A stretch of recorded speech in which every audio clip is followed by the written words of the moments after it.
भले आज कुछ बॉडी ना मिले पर भी आज हमको ऐसा लग रहा है कि भैया अभी वापस नहीं आएगा। हमको ऐसा लग रहा है। हम पिछले 2 महीना से ये लग रहा था कि हम अपना भैया का हिम्मत और हौसला को सोचते हुए मेरा भैया वापस आ जाएगा, कहीं तो है वापस आ जाएगा, हम उतना उम्मीद करके बैठा था। अभी हमको नहीं लग रहा है कि भैया वापस नहीं आएगा। भैया को पूरा इक्विपमेंट्स मिल गया, ये डंडा से लेके जो चलने वाला डंटी से लेके पूरा मिल गया। हमको अभी नहीं लग रहा है कि नहीं, इसकी जिम्मेदारी कौन है?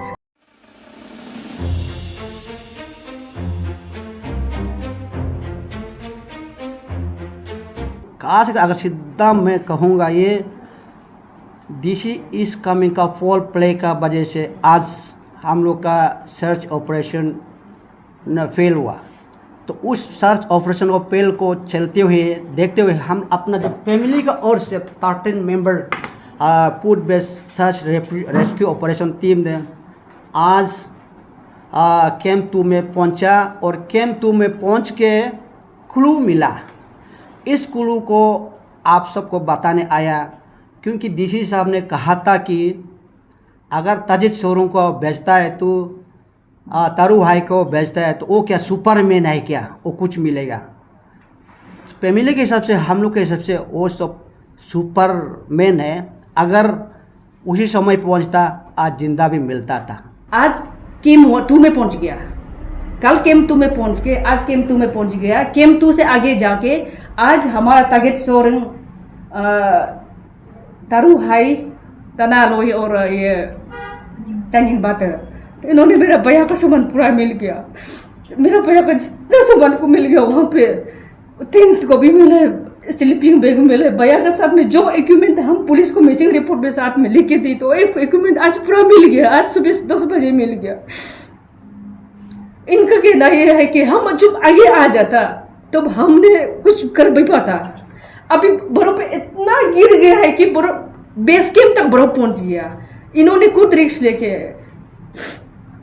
हमारा तकलीफ को देखते हुए खुद फैमिली मेंबर खुद इमोशनल अटैचमेंट के कारण इन्होंने इतना रिस्क लेके जाके आज हमारा भैया का सामान को रेस्क्यू कर पाया है। चलो भैया को नहीं मिलने से भी भैया का सामान को पूरा मिला है, टोटली सामान को मिला है। जीपीएस मिला, मोबाइल फोन को मिल गया, रेडियो सेट को मिल गया, भैया को पूरा का सारे कपड़ा मिल गया। उससे सबसे पहले वहाँ पे क्या मिला है, हमारा अरुणाचल का फ्लैग और इंडियन नेशनल फ्लैग को वहाँ पे मिला है। भैया उसमें सबसे पहले उसको लेके गया था।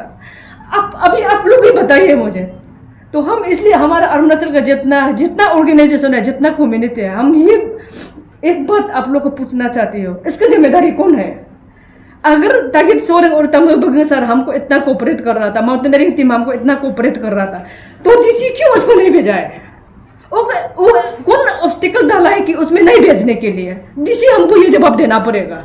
हम सिर्फ हमको नहीं, आपको सारा अरुणाचल में कितना ट्राइब्स है, कितना कम्युनिटी है, उसको देना पड़ेगा। क्योंकि तभी हमारा आप लोग अरुणाचल का पहले ऐसा इंसान है, दुनिया का सबसे ऊंचा पहाड़ में पैर रखने वाला आप लोग अरुणाचल का पहला इंसान है। ये सिर्फ हमारा परिवार का नहीं है, आप लोग अरुणाचल का इज्जत है, आप लोग स्टेट का इज्जत है। तभी हमारा तो हमारा सिर्फ परिवार का नहीं है। आज माउंट क्यारी सत्तर में तभी हमारा उधर से क्या सोना लेने गया है, हीरा लेने गया है, ना हमारा परिवार के लिए पैसा लेने गया है।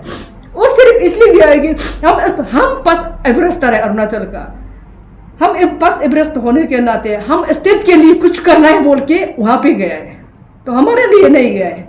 इसी इंसान के लिए हमारा स्टेट गवर्नमेंट की तरफ से हमारा डीसी इतना तक हमें किलबार कर सकता है, तो अभी हम क्या बोलेंगे? आप लोग बताइए, हम क्या मानना चाहिए? अभी आप लोग अरुणाचल का जो हमारे जितना कम्युनिटीज है, हमारे जितना ट्राइब्स है, हम लोग सब अरुणाचली है। आप लोग हमें बताइए कि हम क्या मानना चाहिए, हमको अभी क्या मानना चाहिए? हमारा ताजिद शोरूम जो सुपर स्टार है क्या, सुपरमैन है क्या बोलने वाला, आज पहुंच के एक दिन में, आधा दिन में पहुंचने के साथ साथ 2 घंटा में भैया का पूरा ये को जितना डॉक्यूमेंट्स जो इक्विपमेंट साथ में गया उसको पूरा मिल गया। अगर इनका कहना ये है कि हम आगे पहुंच जाता, हम जिंदा भी मिल सकता था, क्योंकि उतने क्रेवासेस बहुत है नीचे में, जहाँ पे ऊपर में सामान मिला है, टेंट मिला है, इसके नीचे में बहुत से क्रेवासेस है।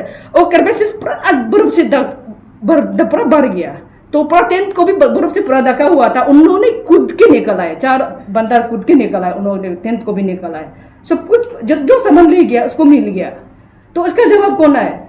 हम लोग जिस दिन माउंटेनियरिंग टीम को मांग रहा था, डीसी को अपील कर रहा था। जिस दिन हमारा पूर्व मार्च पास में शुरू हो रहा था उसमें बिजनेस है, आज ये दिन नहीं दे रहा था, शायद मेरा भैया को जिंदा भी मिल जाना था। भले कुछ हाथ पैर तोड़ के बेच सकता था, मेरा भैया को निकू दाऊ भाई को हम जिंदा भी मिल सकता था। अभी इसका जवाबदारी कौन है? अब लोग बताइए, इसको अभी मेरा समझ में नहीं आ रहा है।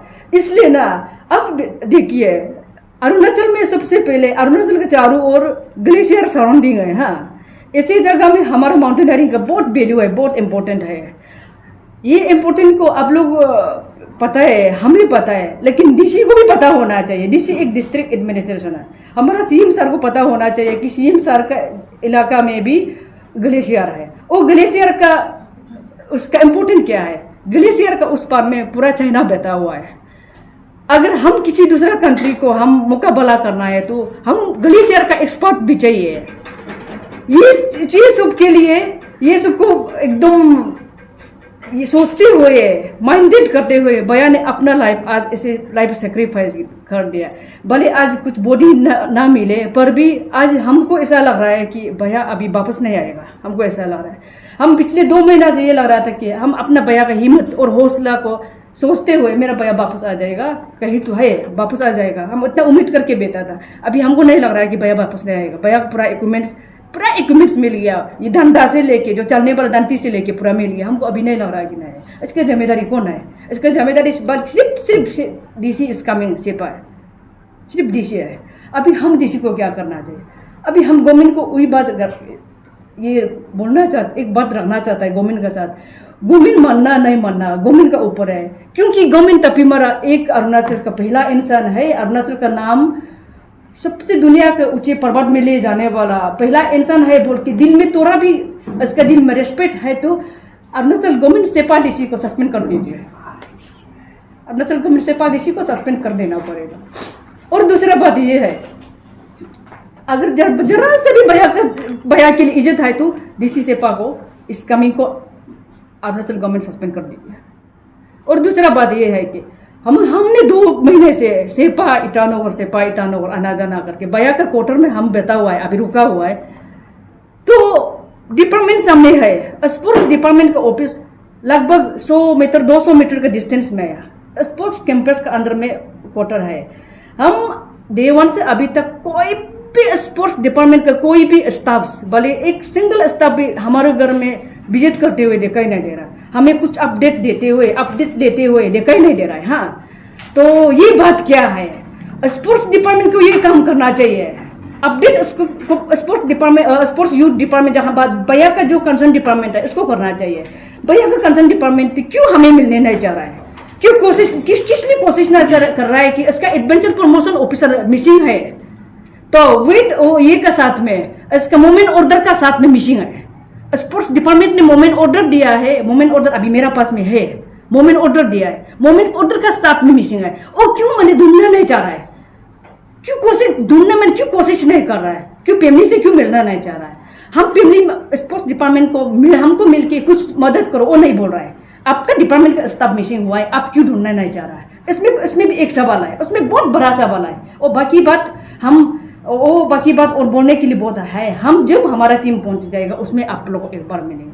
और तीसरा बात, आप देखिए अभी रिसेंटली एक ड्रामा चल रहा है, बहुत बड़ा ड्रामा चल रहा है गवर्नमेंट का अंदर में, गवर्नमेंट और सेपा डीसी का अंदर में एक ड्रामा चल रहा है। और ड्रामा में ऐसे है कि हमको एक लेटर दिया है, हमको ऑफिशियली नहीं मिला है। हमारा ट्राइन कल्चरल सोसाइटी को एक लेटर भेजा है डिजास्टर मैनेजमेंट सेक्रेटरी की ओर से। हमने हेलीकॉप्टर रिक्विजिशन कर रहे हैं बोल के, माउंटेनियरिंग सीजन खत्म होने के बाद हेलीकॉप्टर रिक्विजिशन के लिए हमको लेटर भेज रहा है। ये क्या मजाक है? और दूसरा बात, और वहां से एक ऑर्डर मान एक अपील लेटर आया है, ऑर्डर आया है कि कॉल बैक करो, माउंटेनियरिंग टीम को कॉल बैक करो। बट डीसी एन सेपा डीसी का साइन नहीं है, डीसी इंचार्ज का कोई साइन है, कुछ नाम पता नहीं, डीसी इंचार्ज का साइन है। उन्होंने बोला है कॉल बैक करो, अपने बिना परमिशन में गया है, आपका टीम को कॉल बैक करो बोल के हमको लिखा है। शायद आप लोगों को भी पेपर में लेटर मिल जाएगा, मेरा नाम से आया है, तो हमको कॉल बैक करो। हम क्यों कॉल बैक करेगा? हम आपसे क्यों परमिशन लेगा? क्योंकि हम जो चीज के लिए रुका बात हुआ 144 तो 4 तारीख को रिवोक हो गया, उसको हम कॉपी मिला है, इसलिए हमने निकाला। हम अपना रिस्पॉन्स में निकल आए, अपने हिसाब से निकल आए, हम अपना सब कुछ अपना से मैनेज करके जा रहा है, तो हम आपसे क्यों परमिशन मांगिएगा। हाँ, आपको जाते वक्त हम इंटीमेशन दिया है, उस पर डीसी इंचार्ज अबू तबा सर था, अबू तबा सर के घर में जाके हम इंटीमेशन दिया, सर हमने पिमली टीम निकल रहा है।